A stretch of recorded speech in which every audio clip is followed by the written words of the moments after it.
TCCIA inawakaribisha wanachama na wasio wanachama wote nchi nzima kutembelea katika banda letu hili lililopo Sabasaba.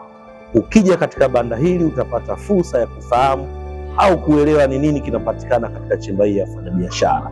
Chemba hii ya wafanyabiashara ina ofisi katika mikoa yote 26 ya Tanzania bara, lakini vile vile ina ofisi katika wilaya karibia 121.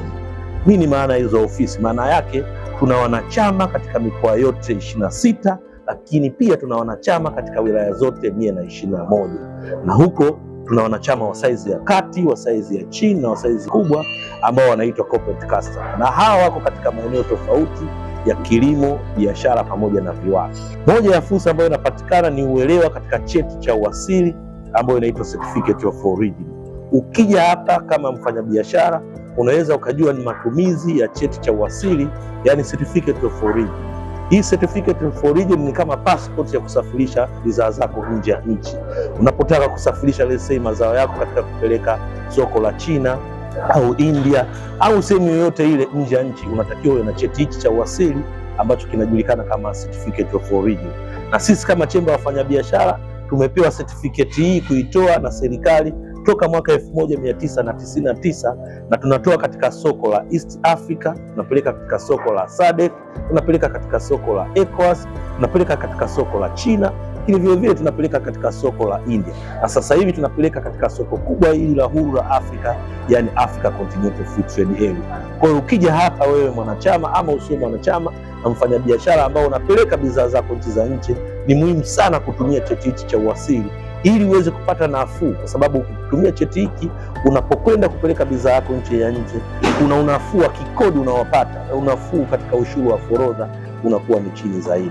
Lakini vile vile ukija katika banda letu hili utapata faida nyingi za kupata mashirikiano, yani kwa partnership na wafanyabiashara wa ndani pamoja na nje ya nchi katika maeneo mbalimbali ya kilimo, viwanda, biashara, na wanaweza wakaja wakaingia partnership na wewe na wakafanya biashara pamoja na wewe. Ingawa wewe ni mfanyabiashara huko Tanzania, lakini unaweza ukapata mshiriki wako au partner wako katika nchi labda ya China, India, Urusi au hata Marekani, wakaja wakaingia partnership na wewe na kuhakikisha wanafanya biashara kwa pamoja. Na ndio faida ambazo unazipata ukijiunga na kuwa mwanachama wa TCCIA. Lakini zaidi ya hapo pia unaweza ukapata faida mbalimbali. Kwa mfano, sasa hivi sisi tumeingia chemba wafanyabiashara makubaliano na TRA, tumeingia makubaliano na chuo cha CBE, tumeingia makubaliano na OSHA kuhakikisha tunafanya nao kazi kwa karibu. Kwa hiyo utakapokuwa mwanachama wa TCCIA utapata faida za kujua unafuu wa kikodi, lakini umuhimu wa kulipa kodi, lakini pia utajua mazingira gani uwezesha kufanya kazi, kwa sababu tumekuwa na wenzetu wa OSHA katika kushirikiana kufanya kwa pamoja. Kwa hiyo nawasihi wanachama wote na wasio wanachama wote wa TCCIA kutembea banda letu hili la Sabasaba mwaka huu ili muweze kupata faida lukuki ambazo zinapatikana kupitia chemba hii ya wafanyabiashara kwenye viwanda pamoja na kilimo TCCIA. Maonyesho ya biashara ya kimataifa Sabasaba, fahari ya Kitanzania. Karibuni sana hapa Sabasaba kwenye banda letu la TCCIA. Asanteni.